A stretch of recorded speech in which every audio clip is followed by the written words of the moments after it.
اور نقصان پہنچانے والی چیزیں کیا ہے؟ اور میں سب سے پہلی چیز ہے کسی مسلمان کو حقیر سمجھنا.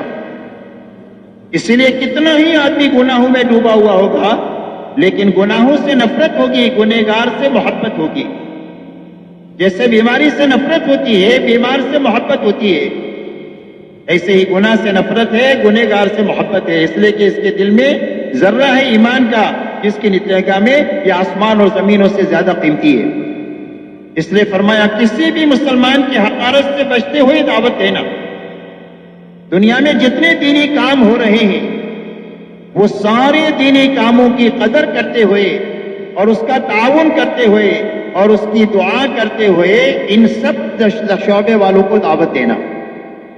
اسی لیے فرمایا کہ کسی بھی دینی کام کی تنقید نہیں ہو سکتی ہماری محنت میں، کسی دینی کام کی اور اس میں شعبوں میں چلنے والوں کی تردید نہیں ہو سکتی ہے، اور نہ ان کی کسی کی تنقید ہو سکتی ہے اور نہ کسی کے ساتھ تقابل ہو سکتا ہے. فرمایا ان ساری چیزوں سے بچ کر پوری امت کے تمام شعبے والوں کو دعوت دی جائے گی. اس لیے کہ جتنے دینی کام دنیا میں ہوتے ہیں وہ کبھی بھی ایک دوسرے کے مقابل نہیں ہوتے ہیں بلکہ ایک دوسرے کے لیے معاون ہوتے ہیں. اور جب ان سارے شعبوں کی قدر کرتے ہوئے اور اس کے لیے دعا کرتے ہوئے اور اس کے لیے تعاون کرتے ہوئے جب ہم اپنی محنت کو کریں گے تو ان سارے شعبوں کا تعاون دعوت کے کام کے ساتھ میں ہو جائے گا اور اسی کے ساتھ ان سارے شعبوں کے اجر اور ثواب میں بھی ہم شریک ہو جائیں گے. حضور پاک علیہ الصلوۃ والسلام کے پاس میں ایک مرتبہ مہاجرین آئے اور آ کر یوں کہا کہ اللہ کے رسول یا انصار تو ساری خیر لے اڑے، کل جان لگانے کا موقع آتا ہے تو جان زیادہ لگاتے ہیں اس لیے کہ ان کی تعداد زیادہ ہے، اور مال لگانے کا موقع آتا ہے تو یہ مال زیادہ لگاتے ہیں. یہ ساری خیر تو انصار ہی لے اڑے. تو حضور پاک علیہ الصلوۃ والسلام نے ارشاد فرمایا کہ جو خیر یہ لے کر جا رہے ہیں اس خیر میں تم شریک ہونا چاہتے ہو؟ اور میں ہاں شریک ہونا چاہتے ہیں. اور میں ایک کام کرو، ان کی جو قربانیاں ہیں اس قربانی کی قدر کرو، اور فرمایا ان کے لیے دعا کرو. جب تم یہ دو کام کرو گے تو اس کے راستے سے جو خیر ان کو مل رہی ہے اللہ وہ خیر تم کو بھی عطا فرما دے. اس لیے دعوت ان اصولوں کے ساتھ دینا اور ان ساری چیزوں سے پرہیز کرتے ہوئے دعوت کو دینا، تب جا کر یہ دعوت اپنی اصلی شکل کے اندر میں چلتی رہے گی. اب یہ 6 صفات ہماری زندگی میں اور پوری امت کی زندگی میں آئے، اس کے لیے کیا راستہ؟ اس کے لیے اللہ نے مولانا الیاس صاحب رحمۃ اللہ علیہ کو اعمال نبوت 4 سجائے کہ یہ اعمال نبوت ہے، دعوت ہے، تعلیم ہے، عبادت ہے اور اخلاق ہے.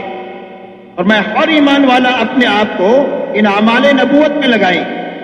ایک تو دعوت کے دینے میں لگائیں، دین کے سیکھنے اور سکھانے میں لگائیں، دین پر عمل کرنے میں اپنے آپ کو لگائے اور اپنی جان مال سے اللہ کی مخلوق کو راحت پہنچانے پر لگائے. اور اسی کے ساتھ پوری امت کو دعوت دے کہ ہر فرد امت اپنے آپ کو ان اعمال نبوت میں لگائے جس کے راستے سے اس کی زندگی میں یہ صفات آئے اور یہ صفات کے راستے سے اس کی زندگی میں پورا دین اپنی حقیقت کے ساتھ میں آئے. اب یہ اعمال نبوت میں لگنے کی جو دعوت ہے اس کا کیا اصول ہے؟